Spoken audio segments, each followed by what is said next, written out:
#Asperger with a new series called Bike With Me. With some of the leaving home restrictions loosening as the COVID-19 curve flattens in Australia, I will show you some of the 2,099 kilometres of bike tracks that exist in Townsville, North Queensland. My suburb is recovering from a major 1 in a 500-year flood event which happened in January 2019. The impact of this flood was major, not only for Townsville but for thousands of kilometres outwards. 500,000 animals were drowned and several people died. $1 billion in repair costs have happened. A quarter of all structures in the city were damaged in some way. Now, there are all these huge amounts of dedicated bike tracks, and you can see it's fairly quiet. It's late afternoon. This is Australia. This is autumn winter. It's 31 degrees centigrade. It never gets cold. Cold is like 12 degrees maybe at night sometime in late July, but most times it's around 30 degrees. Okay, now all these areas here were flooded and the type of damage was quite extreme. Days after the flood event, all the streets around here, 3,500 odd homes, look like this. And this was only in these suburbs that are around me.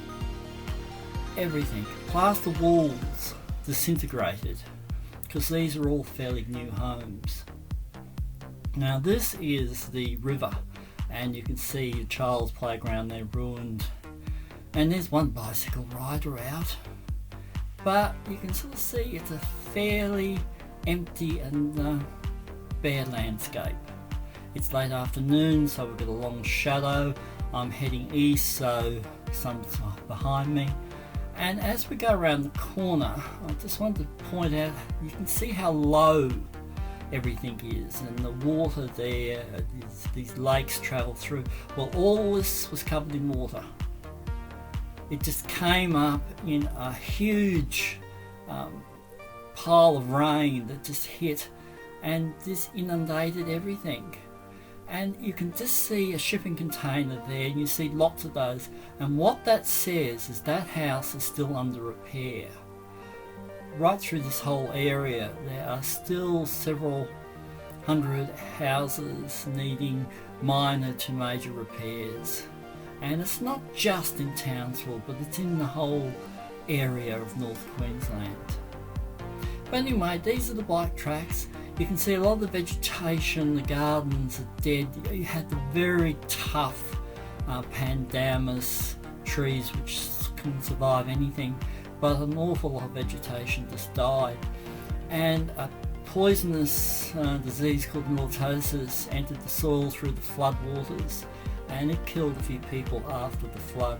So you have to be very careful about gardening here. Now this small bridge was completely covered in water, and it's a reserve for ducks, native ducks and the like.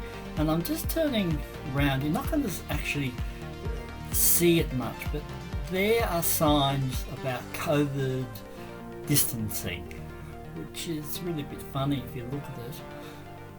It's pretty quiet, it's rather flat. But anyway, this track just continues onwards, and we come to the main road because they intersect, and I just wanted to show the flood damage that was in this particular area. And these were fun, and of course you can sort of see the water just right through all those houses. Hundreds of houses were on there, and these were fun. They rescued us and took us home. So this is me on my way home. I'm travelling through an area that was covered in water, and they're still putting in deep pipes and new sewage works and the like a year after the event. Now, coming up to the railway tracks, it had a rather different look. They were very damaged. They were buckled and lifted up. And, this is it, looking back at that time.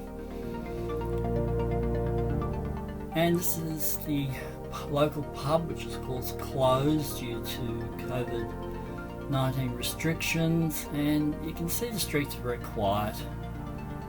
But then, of course, a year ago they were much more extraordinary places, and this is my street, and this is the way it looked. As you can see, the houses right down there flooded. I was in a group of about half a dozen houses that was just high enough to escape the worst of the floods. But all those houses down there didn't survive, and they were all damaged, and some of them have only just been repaired. Okay, this is my driveway, going through my gate, and I just want to show you at the end of the world's longest driveway. This is my colourful hedge, which gives me a little bit of privacy from my neighbours. It's an old house that's been reclad due to white ant infestation, which happens in old places. And that's my garage with my car in there, and if I lift up the bike you can see the huge mango tree which protects this house, and that's what it looked like when the waters began to flood. Thank you for watching. I'll show you some prettier places around Townsville in other videos.